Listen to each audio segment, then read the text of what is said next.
Welcome to the Health Trip Podcast. My name is Jill Foose. I'm a functional medicine and integrative nutrition health coach. I created this podcast to bring you along as we travel down intriguing, science-packed roads, debunking old medical paradigms and perusing new innovative therapies and modalities with the finest functional medicine doctors, practitioners, and like-minded biohackers while living our best life. Enjoy the show.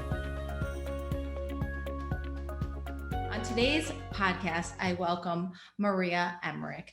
Maria is a nutritionist who specializes in the ketogenic diet and exercise physiology. She struggled with her own health and weight throughout childhood, which led her to become such a passionate nutrition expert.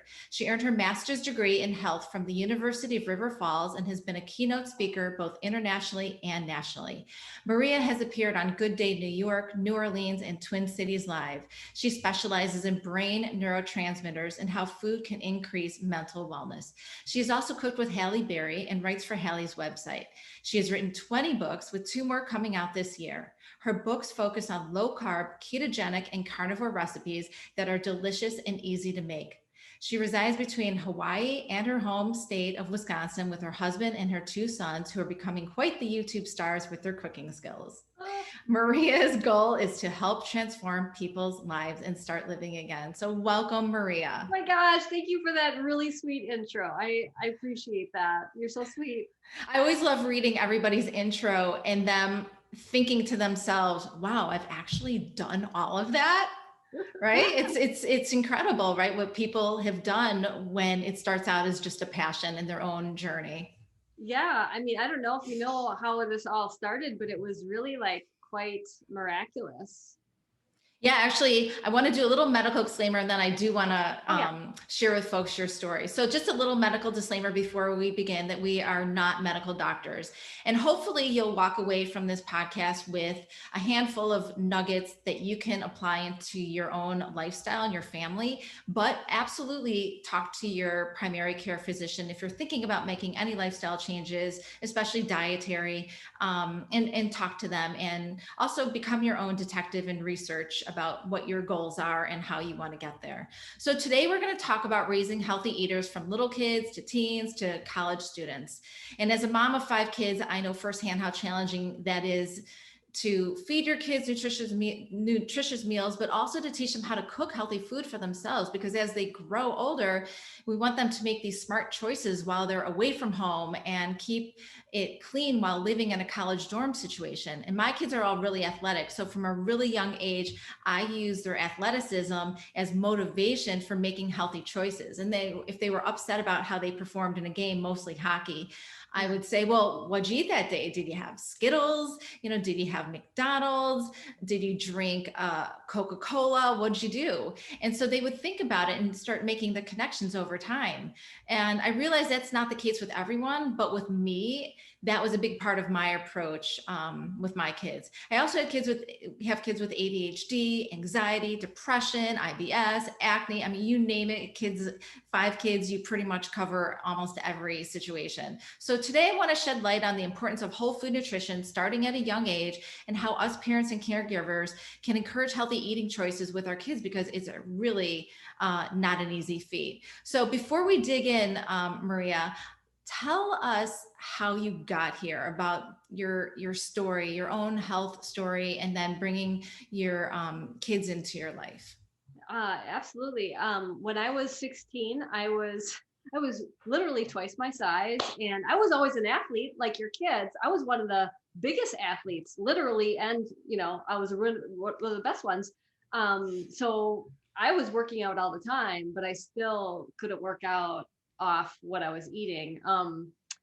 I went to my family doctor because I just wasn't feeling well. And at that visit, I was told I had PCOS, which is polycystic ovarian syndrome, which is basically insulin resistance, type 2 diabetes that affects female fertility.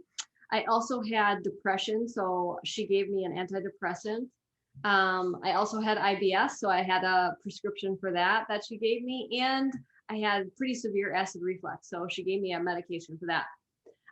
But that very same week, I had this beautiful golden retriever that was losing patches of her hair. And I took her to the vet. And the first question the vet asked me was, what are you feeding her? Mm. But my doctor said it was nothing I was doing wrong. It was just the cards I was dealt. But Jill, let me tell you, I Mm-hmm. worked at a coffee shop where before high school, I would go there and make the scones and the cinnamon rolls and muffins, go to school. And then after school, I would go back. And when we closed, whatever didn't sell for the day, I got to go home with. And you Mm. can make darn sure I would make extra cinnamon rolls because I loved them so much. And that's kind of like what I ate. And so my doctor failed me, like totally. All I had was these drugs and I didn't want to take any of them. So I took the route of being like, wow, what my vet said, my dog's hair grew back within a month. And so I just started changing my diet and it wasn't, I'm a foodie at heart. I didn't want to eat chicken breast and broccoli. So I just started creating these recipes of my favorite things, just without all of the sugar, without the carbohydrates, making these different versions of like cinnamon rolls.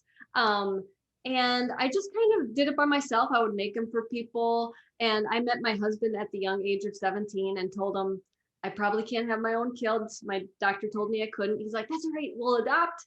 And I was like married before I could even drink alcohol. And so we started adopting, and my husband lost his job. And at the time, I went to school for nutrition, but when I graduated, I just want to be a mom. And so I was a rock climbing guide, just preparing to Mm. adopt these children. And when he lost his job, our adoption fell through.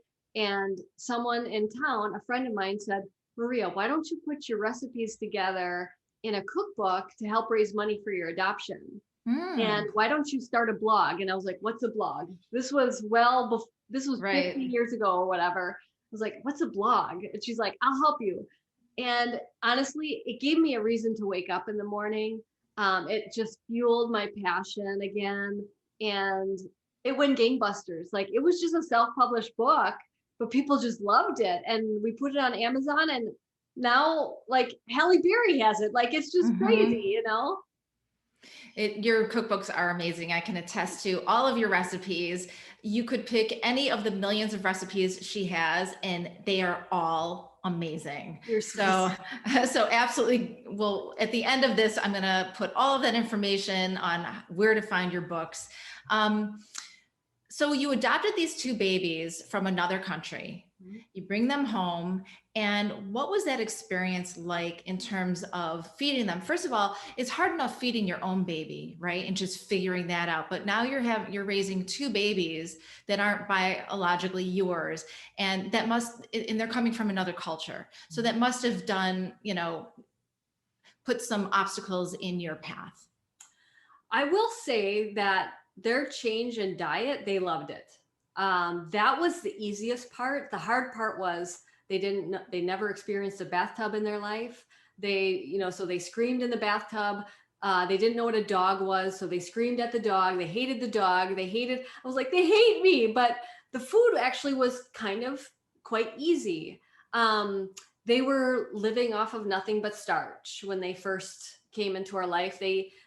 Even though they weren't even on the growth charts, they were so tiny. My son Kai was over a year old, but I would hold him in my baby carrier. I have pictures, and I'm only like 5'1". He was just itty bitty. Like I could hold him like he was a newborn. That's how small both of them were. But they still had that especially my toddler Micah had a very large starch belly.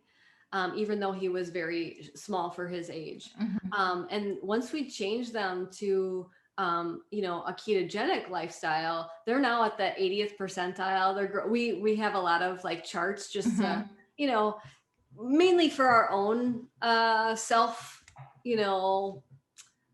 comforting, I guess. Mhm. But food actually wasn't too difficult. I had a dear friend that pumped breast milk for me, but we did bone broth. Especially my youngest, he loved to drink bone broth. I have videos of him just begging for it, and bone marrow and all these things. Like what I feel is, do I want to eat, all this organ meat and all this stuff that's just filled with nutrients? my palate was like, I don't know if I'm ready for that. But when you start your children off with savory foods instead of going right to the sweet thing, you can really influence your children on how their palates form. Like to this day, we have videos chasing my youngest around with a cookie that doesn't have any sugar in it. He's like, I don't want a cookie. I don't want a cookie. And he wanted some protein. I wanted the salmon. And I was like, this is crazy. Like most kids would be like, yes, I want the Right. cookie. But he doesn't crave that. He really has more of a savory tooth. And I feel that there's no judging in my life. I grew up eating, like you said, Skittles and McDonald's and all that junk. But as parents, we are in charge. We are. My kids don't have a license. They don't have money. I'm bringing it into the home, and I'm responsible for them and their future. So before you adopted them, did you and Craig sit down and have a discussion of how we want to raise our kids in terms of nutrition? Because so many first-time parents have all the best intentions in the world to feed their kids, organic and in the best quality, right? But then the kid goes to the grandparents' house, or the aunt and uncle come over with the older cousins, and all of a sudden there's like sugary cakes showing up and pies and ice cream and milk chocolate and stuff like that. So how were you and Craig able to stay on track and make that decision and stick to it versus the first time parents out there who are trying so hard, but all these outside influences are making them question, well, are we being too strict? Should we allow our kids to have a cookie? Like, either end of the spectrum has its advantages and disadvantages. I guess at the time I already was working with so many families with illnesses and sick children and ADHD and autism and all of these things, to the point where I don't think that we actually had that conversation, but it was known. Like, we're not having sugar in the house. We're not having grains in the house. Like, this is our life. I'm not a short order cook. I'm writing books that are being sold around the world. Why would I go back? I just can't be a hypocrite and let, fail my kids by giving them just sugar and goldfish crackers and cereal and skim milk and all of this stuff that made me sick. I don't want that. But you know what else? They love the food. Like, I have gummy bears. I have all of these things that, to what looks like, a treat to anybody else, they don't realize it's just gelatin. It's like 2 ingredients. There's no sugar in it. And it tastes really good. But yeah, there's definitely times where my parents have failed me, and my kids come back to me saying, I don't feel good. And I was like, that is your choice. I'm never mad at them. I'm mad at my parents for tempting them with that stuff. Yeah. It was more about the vegetable oils that I'm so upset about, because that's hurting us more than sugar. But I would never get mad at my children. They're just kids. And I would just say, how do you feel? And they're like, I don't want to feel like this again. And just like you said, use it as a tool. Yeah. Be like, you can be feeling awesome. I love waking up feeling like $1 million. And they do too. Why would I trade that for 15 minutes of eating something tasty and delicious and then feel awful for days? It's just not worth it. And so teaching them that, it's just, you have to get them in that moment of when they feel really awful. There's a time that we were on a flight to our place in Hawaii, and we have a soda streamer at home. And so we have soda at home. I shouldn't call it soda, because I went to the bathroom, and the flight attendant asked my son, do you want a soda? And since you have 5 kids, you realize you don't sit 2 boys together. So we had separate rows. My husband was in a different row with my other son. And so the flight attendant asked my youngest, do you want a soda? He's like, yeah. So she gave him a Sprite. And by the time I got back, he drank that whole thing and he threw up on me. And it's a long flight Oh God. to Hawaii, and I didn't have a change of clothes. And to this day, he's like, I don't ever want that again. Yeah. Yeah. Sometimes it does take that experience to also help teach both the parent and the child. So my kids were big hockey players and still are. And I used to have a rule in the house with my then husband. I would say, if you take them to the rink and you return them to me and they're bouncing off the walls before 11 a.m., they're yours for the day. Yeah. So do not buy the Skittles, right? Because they'd come home at 9 in the morning, they'd be having like Skittles, right? And I'd say, all yours, and I'd leave the house. Yeah. And I do hear that, especially with a lot of parents that are separated or divorced. At one house, it's this, and at another house is that. And what I tell the parents is that's, trying to do the healthy, version. You can only do what you can when they're with you. And that's alone is going to do miraculous things. And that will plant a seed in their mind for the future. But I think a lot of times kids aren't getting any of that influence. I didn't get any of that influence. And even to this, like when I did start changing and cutting sugar and grains out of my life, my mom made me my favorite pie. My parents even were triggered that I was going to change, and I did change for the better. My depression went away right away. And what's interesting is when somebody tries to cut alcohol out of their life, nobody makes them a vodka soda. Right. But when you cut sugar or some sort of food out of your life, people are triggered. They don't support you. And it's really sad. Yes. I started on my own health journey when I was about 15, 16, mostly as a result of watching my father, who had such poor health, who ultimately died of a heart attack.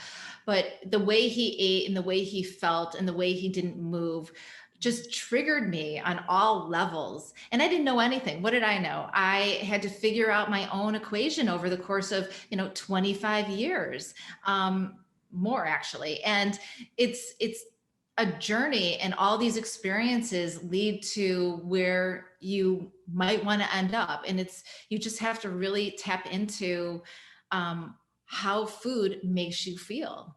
And my parents were not that supportive in the beginning either. They were like, what are you eating this stuff for? Like, I would make my mom drive me to an organic farm to get dairy and eggs, right?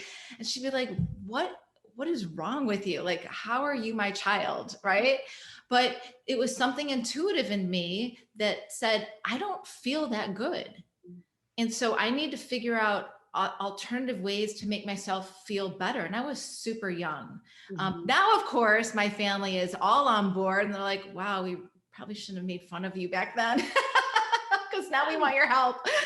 That's awesome that they're on board, because very much so. Still, like when we go to the holidays, we're in the trust tree, I can tell you. So my parents are awesome. They did this whole smorgasbord for, I think it was Christmas one year. They had prime rib, and they had shrimp, and they had fish. They had all of these beautiful meats and, produce and all of this.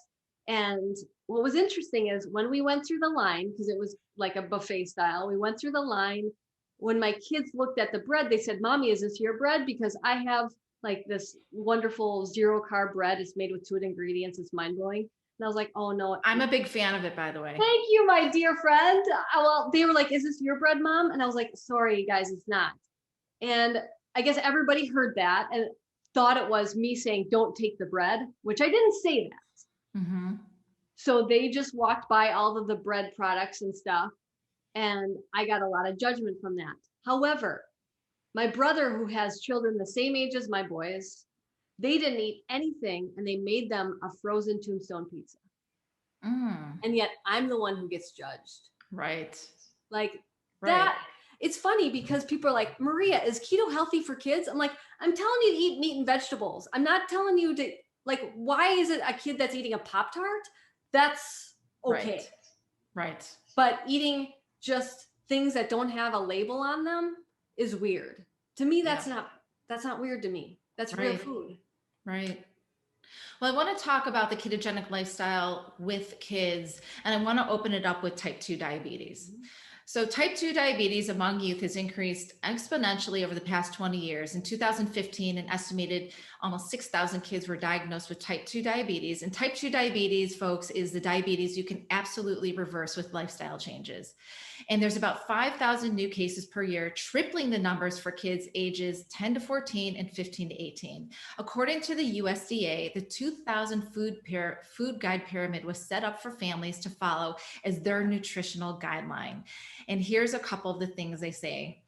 Eat 6 to 11 servings of a variety of grains, especially whole grains, daily. So I'm thinking to myself, what do you mean 6 to 11 servings of grains?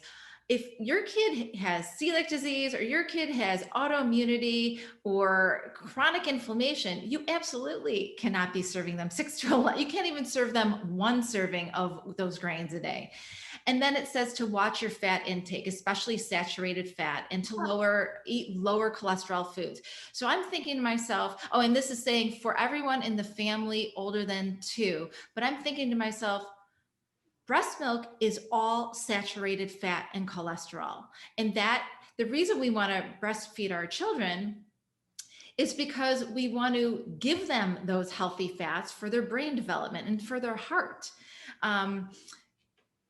Then it says to save sweets and soft drinks for special treats. But as we were just saying, those special treats then tend to become baseline and they expect it all the time.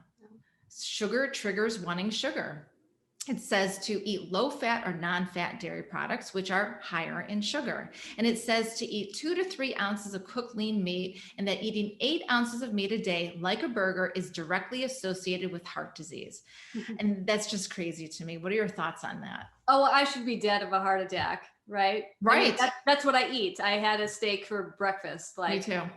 It's just, I should be dead. And like you said, what was interesting is I spoke at this event where the woman in front of me was a doctor that spoke. And she said, get rid of all the saturated fat, get rid of all the cholesterol, use canola oil. She actually gave this advice. And so here I am. Okay, I'm next. I do not want to hurt this woman's feelings, but I do need, there was thousands of people. I do need to squash this and make sure people understand. And so I stood up on stage and like you said, I said, everybody agrees that breast milk's the best food for a baby, right? And everybody's like, yeah. I was like, do you know it's primarily made up of cholesterol? And they're like, no. I was like, that's because it's making the baby's gonads, it's making their hormones. Like you said, it's building their brain. At what age is that bad? Is it age 5, 10? According to the USDA, it's age 2. Oh my gosh. So what's interesting is when I work with men that are on statin drugs, and statin drugs naturally lower cholesterol. Not naturally, it's a drug that lowers cholesterol. Right. When I work with those men, guess what they're also taking? Viagra. Because they don't have any testosterone, because cholesterol makes healthy hormones. So when you work with someone who has low thyroid or low progesterone, women that are going through menopause or they have a hysterectomy, guess what? Their cholesterol goes through the roof and the doctor wants to put these women on statin drugs. What's going on? They're low in progesterone. They're low in estrogen. They're low in thyroid hormone. And the cholesterol is trying to make it. And the sad thing is we were told to stay away from saturated fat. The sheath of our bones are made up of saturated fat. And so we're not only just breaking bones, we're shattering bones. I love to tell the story about my great grandma Minnie Kress. When she was 93 years old, at Christmas, she excused herself to go to the bathroom. And instead of going to the bathroom, she opened the door to the basement, fell all the way down the stairs onto a concrete floor. At 93, that woman didn't break a bone. And she was little, like me. But you know what? When I would go to her house, I would help clean her house when I was a kid. And I was like, what is this thing in your fridge? It was a coffee cup. And I was like, can I get rid of this? She goes, that's liquid gold. I was like, it's not liquid. It was lard. That's what she cooked with. Right. That's why she was so healthy to the age of 100. This is why she didn't break a bone. But now we're told to eat canola oil and all the soybean oil. That's what's really causing heart disease. And that's really interesting you say that, because in 2011, the food pyramid became My Healthy Plate. And the My Plate started shifting the visual of nutrition. So we're not having this pyramid, now we have this plate and it's all mapped out for us. And it gets to the healthy oil section. Use healthy oils like canola oil. It's just unbelievable to me. And these rancid seed oils, going back to something earlier said, is they are hidden in almost every healthy whole food Trader Joe's looking treat for your kids. And just because something has the word organic on it does not mean it's healthy for your child. No, I think organic chips is like an oxymoron. Right. And, like, it's in salad dressings, it's in mayonnaise, like even these keto products. And that's what I get really sad about, is that there's these really powerful keto influencers out there that have 500,000 followers, and they're using, Kraft mayo and these salad dressings and all of these things that I'm like, oh, this is why people are failing on the ketogenic diet, saying I'm not feeling better, my joint pain's not getting better. Like, why is this? And that's the thing, like, keto's not all about weight loss. Let's get that clear. Like, my kids are growing and thriving on that. You can build muscle on the ketogenic diet. People do it for whether it be heart disease or pain, joint pain, epilepsy, whatever it is. It's not just about weight loss, but 99% of people jump into it for that. Yeah. And I wanted to talk to you about your kids and not eating any grains, and that there's such a misconception that grains provide us energy and they're great for our kids before they go and play soccer, and that they also help keep our kids fuller for longer. And how do we explain to parents and caregivers out there that is not always the answer? So I do believe that some kids can have some complex carbohydrates, right? Like my kids are big athletes, they're big boys, they're 6'2". My baby is actually a professional hockey player. He needs certain types of complex carbohydrates because he's on the ice, twice a day and training all day, and that's his job. And so for that kind of situation where a young adult is lean, has nice muscle mass, and is living a healthy lifestyle, I think that complex carbohydrates are necessary. Like, he does need that I don't think I'm a carnivore. I don't think that he would get the same energy output if he was strictly keto or carnivore. But then I think there's other kids who shouldn't be having those complex carbs and the grains. What are your thoughts on that? Well, I would say that the word need, I wouldn't agree with that. I don't think he needs that, but he hasn't trained his body to switch, which is I personally run marathons without basically zero carbohydrates, but training your body to burn fat for fuel instead of the complex carbs, it takes time to do that. Yes. And if that's his job and he doesn't have time to take off, like, it's definitely a transition that your body has to be trained to do. What's interesting is I've been doing it for 24 years to the point where when I do have complex carbs, my energy tanks because I've become, mine too.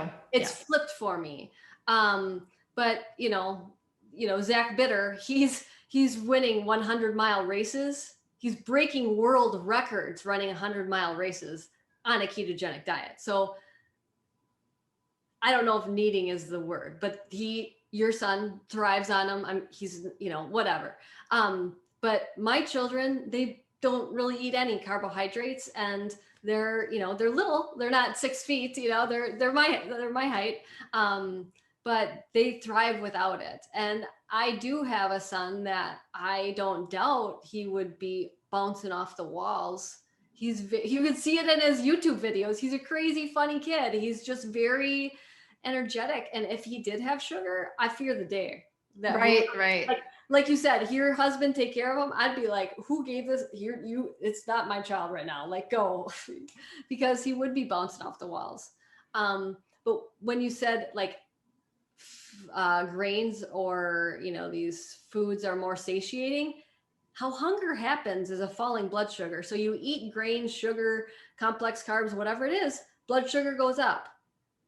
And even if your blood sugar's high, when it starts coming down, that's how hunger happens. So even if you went to a Chinese buffet and ate a whole bunch of rice with sugary chicken and all of that, you went to a buffet. Your stomach should be full for days, right? You just ate a whole bunch. But as soon as that blood sugar starts to fall, you're like, oh yeah, I could have some ice cream. It's not because your body needs any more calories. It probably needs some nutrients, that's for sure. But what's happening is the blood sugar starts to fall. If you eat in a way that you don't have any sugar or grains, you can go a very long period without eating. A lot of times people are like eating once a day. I'm not saying you have to do that, but even my kids, like when we're at the beach playing with friends, the kids, they'll have to take a break and have lunch. And they're like, oh man, can we just keep playing football? Because they would rather just keep playing than even think about food. So I don't know. It's not needed. What do you recommend as an approach for not young kids, but more like teens and college age kids who are really thin? They're just naturally thin, super high metabolism, and they cannot gain weight. And let's just say that you have a 14 to 16-year-old boy, super tall, super lean, and he's getting ready to go to college soon, and he wants to fill out and build that muscle. How would one go about doing that as a young adult in terms of building muscle and gaining weight on something like a ketogenic lifestyle? Absolutely. Well, first I would look at the gut health because, if things are going right through you, if you aren't absorbing nutrients, if you have especially like a boy, I would find out what's his ferritin, like how is the absorption rate of what he's eating? Because if he's not absorbing the minerals, then you'd have to heal the gut first so he can absorb things. So that is what happens a lot of times that, people are eating, whether it be you're eating the right things or wrong things, if you're not what you eat, you are what you absorb. Let's put it that way. Mm-hmm. So I would look at that first. And then you need amino acids. So there's carbohydrates, fats, and proteins. Those are the three macronutrients. There are essential fatty acids. That means that they're essential. You need to eat them. There's essential amino acids. That's from protein. That means that you need to eat them. There are no essential carbohydrates. Okay. So the building blocks, like the little Legos you need to build muscle, those come from the amino acids, and that's protein. And so we are giving, like those dietary guidelines, we are giving people just the minute amount of protein so they don't basically fade away. So prioritizing protein, that's what we do. That's the thing. When you look at studies about the ketogenic diet in children and they're failing to thrive, they're studying children that have epilepsy. First of all, they're already at a disadvantage. And second of all, working with those patients, I have to keep their fat higher, their protein moderate in most cases, not every case, because otherwise the seizures start to happen. But in a child that doesn't have that, prioritize protein because that's going to help their muscles grow.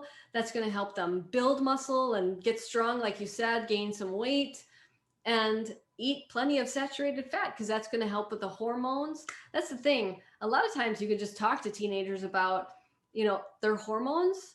They're creating not only like their happiness, their moods, their testosterone, their energy levels. Like a lot of times when they're living off of things like the canola oil or McDonald's or all these things that are just filled with all these harmful oils and not prioritizing good, healthy, saturated fats and cholesterol, their testosterone's tanked. So their moods are lower, their energy's lower, all of this. And so prioritizing healthy proteins and healthy saturated fats, just by hey, what happened was when I started this and my depression went away, I was like, I don't care what anybody says. This is the key. This is like a magic pill that flipped my moods upside down. It made me, people that knew me back then, they're like, who are you? You know? And food can do that. Absolutely. Food molecules are messengers in your gut, in your brain, for your emotions. Your body knows exactly what's coming in and how it's going to make you feel. And then your body is going to either gift you that day with energy and a nice sleep that evening and being able to get through your day without obsessing about when you're going to be eating again. And when you put in molecules of food that are going to send the wrong message, you are not gifted. Your body's going to hurt you with headaches and fatigue and bad moods and all those, just feeling tanked. So it is super important to look at these food molecules as tiny little messengers that every day are on a roller coaster ride, and it's always different. I love that you said that. I love that you're really on the whole oil thing, because I totally agree with you. Like, carbohydrates aside, the worst thing are those harmful oils, because they're actually changing the structure of our cells. So we can no longer handle sugar and carbohydrates like we once were. And they're also not letting them talk properly anymore. So that's when MS and all these things start to happen, because our chemical messengers are misshapen, Right. And I will also say, when you think about, like, you were talking about like thin people who, like, they can eat whatever they want, they stay skinny, they can eat McDonald's all day, and they don't gain a weight. Here's the thing. You can be thin, very thin, with type 2 diabetes. It's not how many fat cells you have, it's how stuffed they are. And this is the whole Asian paradox, why I have a lot of clients that are Asian, they're thin. My last woman, who was 105 pounds, had type 2 diabetes so bad, and she was ignoring it. She also became type 1 because she ignored what was going on in her body. She started having strokes, and she said, Maria, I wish I would gain weight when I cheated, because we are such a vain society, which is true. Yeah. We look at somebody who's thin and like, oh, they're so healthy, or, oh, they're so lucky they can eat whatever they want. Not so much true. They have a lot of inflammation going on, most likely. Absolutely. And they're malnourished. Most likely they are not eating enough calories, and they are malnourished humans. I want to shift gears a little bit. When should we start teaching our kids how to cook? And what are the best options to start with? Kitchen tools, tips, hacks? Oh my God. My favorite thing to do is to look at, like, Facebook memories, because I usually put, pictures out there of us cooking, and just seeing how little my kids were, and they're cracking eggs. I mean, my son could barely even talk, and he's cracking an egg. Just perfect. Yes, you're going to waste food. Yes, you're going to get messy in the kitchen. There's going to be eggs broken on the floor. There's going to be beef wherever. But let me tell you, you will thank yourself 5 years from now that you do not have to cook. You could say, hey, hon, can you make me something? It doesn't have to be the other way around. Your 10-year-old doesn't have to say, Mom, can you make me a sandwich? You say, hey, hon, can you make me a sandwich? Yes, you can have a sandwich on keto. Like you said, there's a bread. But yes, it takes time. Yes, it takes energy. But, like, those are the moments that, like, I'm almost tearing up, because they're my favorite memories. Yeah. They really, really are. Like, and it's funny, because my husband, it drives him nuts, because the kitchen's like a total disaster. We have, like, the hand mixer, like, there's stuff going everywhere. But I hope they remember that time.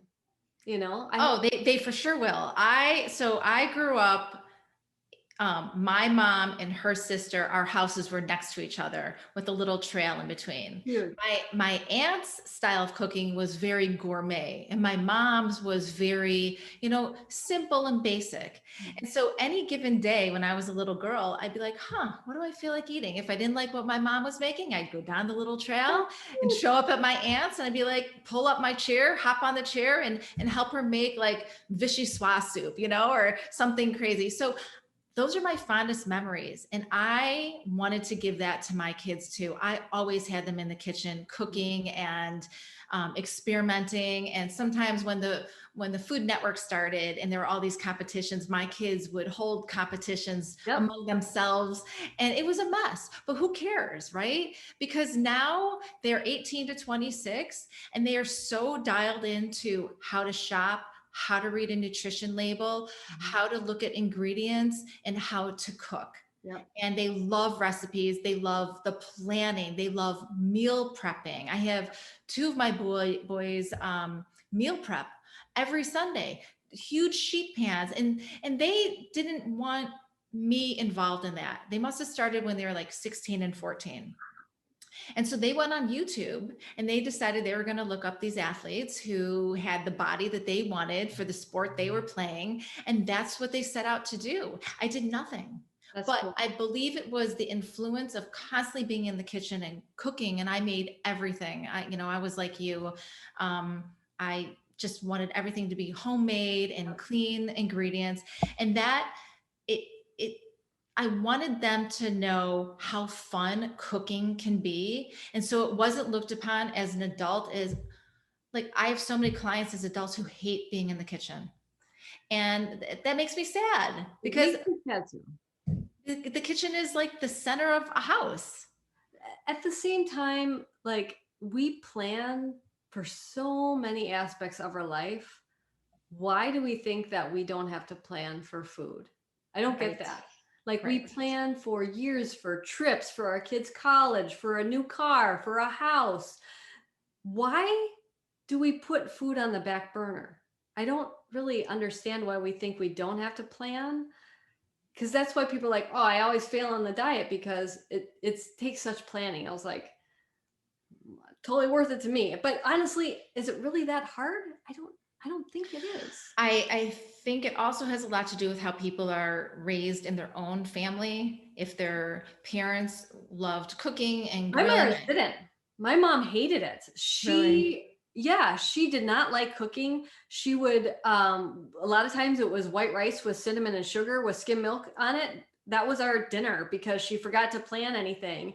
And she still does not like to cook. But here's the thing. I remember her picking me up from kindergarten. And at that young age, I could feel her anxiety. Like, I don't know what to make for dinner. Like she would just have that.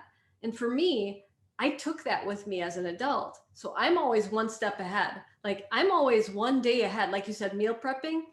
But here's a trick, my friends, whether it be adults, kids, whatever, get a slow cooker, especially in the summertime. I love slow cooking because I can put everything in there the night before, put the shell in the fridge. In the morning, you just take it out and turn it on and then go on a bike ride. If it's summertime, go to the beach, whatever, you come home to a nice, delicious meal. But this is why it's great when kids are in school because they're in sports, they're in drama, they're in all these after school activities. So when they do come home, they just open that slow cooker and eat. And that's when like meal times may be different for, everybody in the family. That's what the slow cooker's for. You open it up. I have 3 slow cookers, and that's why I wrote so many recipes that are for slow cooker, Instant Pot, whatever, because it just takes a little planning ahead of time, but that takes away a lot of anxiety later. Yep. And like, there was a time where we lost our house because we couldn't pay our house payment. We sold our cars. So I don't like wasting food on going out to eat and all of that. So I like cooking at home. It saved us so much money by doing that. Even buying organic, it's way cheaper than buying, a restaurant meal. But then also being able to, I don't know. I'm a foodie. I think my food tastes better than most restaurant food anyway. 100% it does. And so does mine. And there's nothing more disappointing than going to a restaurant and having a subpar meal for quadruple the amount of the money you would have spent at home. And one of the other reasons I was thinking about that, why people don't make time for meal planning, is because we've made it so they don't have to. There are Uber Eats, DoorDash. I mean, you name, there's like 5 delivery services. There's snacking everywhere. Everyone has snacks in their car, in their backpack, and these are sugar filled. Even though they don't think they're sugar filled and rancid seed oil filled, they are. And just because you bought it at Whole Foods and just because it says keto on it still doesn't mean it's healthy. This is why I don't like saying I'm, specialized in the ketogenic diet, because a long time ago, I was a crazy lady, which I was okay with. Now, all of these products, now that keto is popular, are coming out and saying keto on the label. And I'm like, oh, I'm so disheartened with that, because, it has as much sugar as a Kit Kat, or harmful things in it that I would never recommend.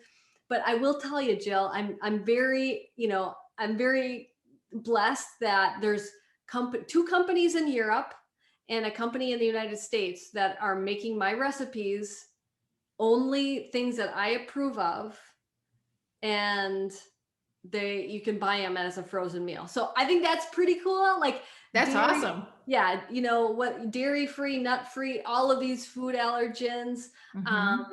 And it's not just in the US, it's in Europe too, which I think is really wild and cool. And I feel really grateful to work with these companies that truly care. And let me tell you, the guy in the US, he's a chef. And so, like you said, my meals are way better. I'm surprised at how delicious his meals are. Like, they're spot on. That's awesome. Congrats on that. What are some tips? We've talked about a lot of little kid stuff right now. So what are some tips for big kids going off to college? They're going to be living in a dorm situation. The cafeteria food might not be great. Although I do have to say, many colleges now have upgraded their food because kids are coming in with certain autoimmune disorders, celiac disease, gluten intolerances. So I feel there's a lot more options, but how do we send our kids to college and keep them on track? That's the thing too. Like, even so, if you're in a dorm, I've heard that they allow air fryers. I don't know if that's still true now, but I have an air fryer book. But I do recommend getting an air fryer, so like they can put some things in the fridge and easily you can make a steak in the air fryer that's delicious. It's really good. You can make pork belly in the air fryer. There you go. Like, all of these things right. That you just have some food in the fridge, you make that in the air fryer. A lot of times dorms will have a kitchen, so they can cook in there. Yeah. Here's the thing. You have to be mentally prepared if you go into that cafeteria. Even if you have celiac, you can still choose like the soft serve ice cream and all of that junk. Right. I mean, I remember there was soft serve. There's all of this stuff at your fingertips. It's going to a buffet. If you're not ready here, it's going to be very difficult. I love that you're saying that, because I always work with my clients on their why. Mm-hmm. And what is your why? And then let's look at the path to get you there. And it takes being very mindful and being really committed, and then also being patient. And I always suggest to parents and soon to be college students, before you go away, practice it now. Practice it over the summer where you're not in school. Maybe you're not even working over the summer and you have more free time. Practice giving up going out 7 nights a week to party with your friends and seeing if you can get to bed an hour earlier. And then maybe it's an hour and a half earlier and 2 hours, because that sleep matters. Oh, it does. And these kids do not sleep. They don't put their phones and their computers to sleep, and so they don't go to sleep. But it's not even teenagers, it's young kids too. Yeah.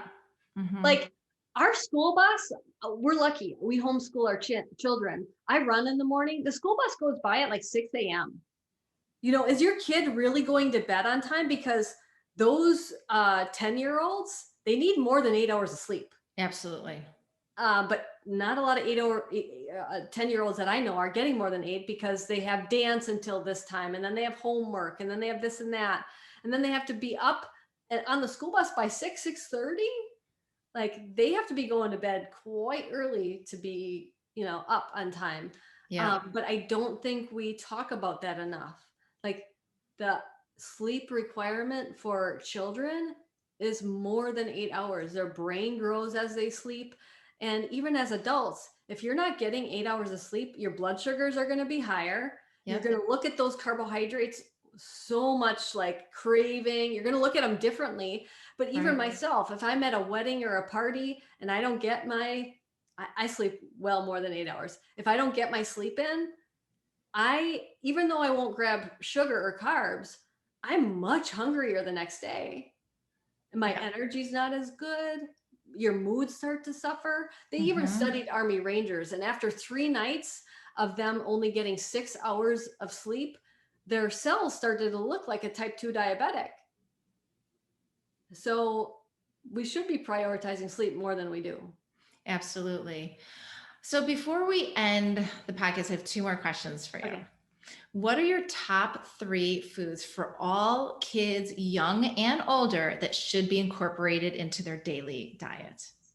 I think that honestly, I think bone broth is like, if we could put a label on that, it would be like a medicinal food. I don't think people, they don't, and you don't have to just drink bone broth if that's not your jam. I use it in sauces. I use it in, a soup but the true bone broth, that you're soaking bones in, that's where you're getting a lot of calcium and all of that. So I would say bone broth is a medicinal food. I would say that egg yolks are really great for, brain health for children. I have a pretty mind-blowing, I don't know if you tried my chocolate pudding yet. Oh yeah, me and all my 5 kids make it now. Oh, that warms my heart so much. Yeah. And so that's where I think an egg is like a perfect food. I love it because it's cheap.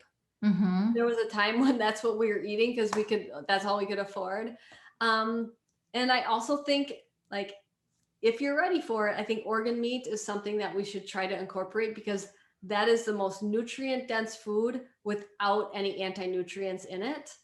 But I think people are afraid of trying things. I would say try sweetbreads because they are like little chicken nuggets. You wouldn't even know.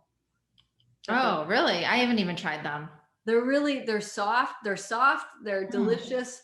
They're my favorite organ meat, and I'm pretty picky. Liver is not my jam. Yeah. So I'm Jewish. And so of course at every holiday, we always have chopped liver. So my kids and we love chopped liver, and there's healthier ways to make it. Sometimes when you buy it in the deli, it is really mixed in with a lot of junk, but easy to make. But there's also organ supplements. So if you have trouble eating them, you can absolutely buy. You take them every day. Yeah. Because we don't have access to a lot of organ meat, so we do that every day, just like we do brain and all of that. Right. And what are your top 3 recipes that you want all kids to be able to make and try that they're going to love? Okay, the chocolate pudding. Because yeah, for sure. I agree with that.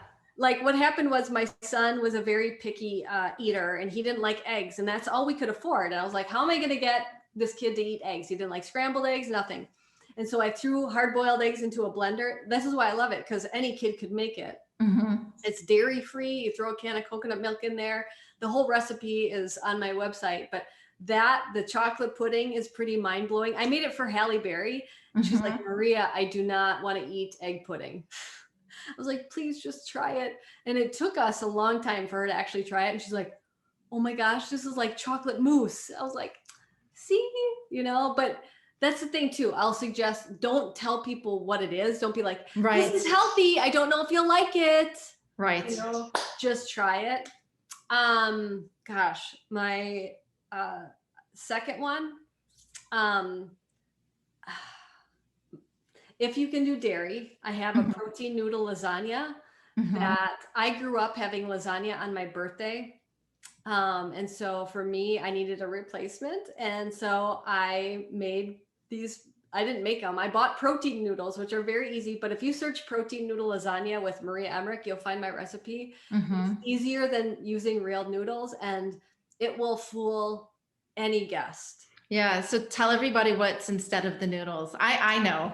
I use organic deli meat. Right. I just get like Applegate organic deli chicken or Right. turkey, whatever you want. And Right. it's slimy like a noodle. It has the texture of a noodle. It's perfect for making lasagna. Yeah. Yeah. It's also very good. I've had that. Thank you. You're very sweet. Gosh, the third one, so hard. I guess I love my protein sparing bread, but it's hard. It's a technique. You have to be able to whip it. I agree. I love your protein sparing bread. I make it every single week. Oh, thank you. And I eat it every day. I go to the farmer's market and I buy duck eggs. I don't use the duck egg whites in that because they're expensive, but I make duck eggs with pork belly and I put them on top of your protein sparing bread. And I've made it for several of my kids who also love it. And I love that you can use it as French toast. Your kids will never know. So if you have a kid that is, really struggling with their weight and you want them to feel like they don't have to be deprived of their favorite recipes, that your bread recipe is such a game changer. Thank you. It really is. What I want to tell people is I know that everybody's having hardships. You do not have to buy a book. All the 3 recipes I just said, they're all on my website. Yeah. Like I'll link them in the show notes for sure. Thank you. I do. I want everybody to be successful. Like, yes, it'd be great if you bought a book, but if you can't, like the recipes are there's other, there's thousands of free recipes, or ask your library to carry the books, because that's a win-win, me and the library and you. Yeah. I would only add to a 4th recipe that I would want all kids to be able to make eventually and also enjoy eating is steak. Yes, you're right. Yeah.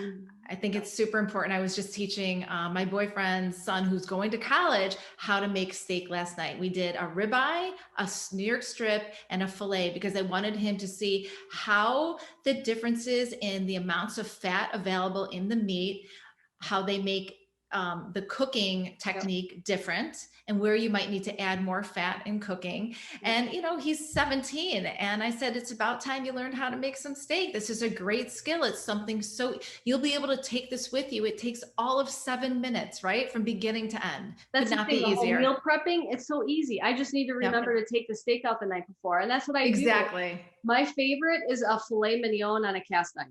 Just saying. I'm a ribeye girl. Are ya? Oh yeah. Cast iron? Cast iron. Cast iron. Yeah. Cast iron's the best. Oh yeah, it is the best. That's usually it's the number one going away gift I give to all college students that I'm going to gift is always a cast iron pan and a meat thermometer. I love it. That's perfect. This is what you need. I really should go through my pantry and cupboards and get rid of all the stuff I don't use, because I have a huge cast iron, I have a medium cast iron, and I have a cast iron pan. That's what I use all the time. Yeah. Maria, thank you so much for joining me today on my podcast. You are such a lovely woman and so generous and just so positive. I read your Instagram posts all the time. I see your stories. I see the way that people respond to your way of guiding them on their own health journey, and without judgment and with just pure positive energy. And it's great because so many people have had negative experiences with dietitians and with nutritionists and even with health coaches like myself, right? But you really approach this as a place to be not judged and have patience. And I see the way people write to you that you've changed their lives, and it's truly inspiring. Thank you, Jill. You really made my day. And I really had a great time talking to you. I think we're kindred spirits, just saying. Absolutely. And we're hopefully going to plan to cover some other topics, but I absolutely, being a mom to your 2 and a mom to my 5, even though there's a big age difference, it's all so important. And my kids know when they start having babies that, this grandma is going to be the one in the kitchen cooking with all the babies. And I can't wait for it. Awesome. Well, Yeah. thanks again, Jill. Thank you. So in the show notes, everybody, I'll be listing all this information, where to find Maria, and links to all of the recipes we were talking about. And I hope you enjoyed this podcast. I know I did. And there's definitely handfuls of nuggets to take away. So get in the kitchen with your kids.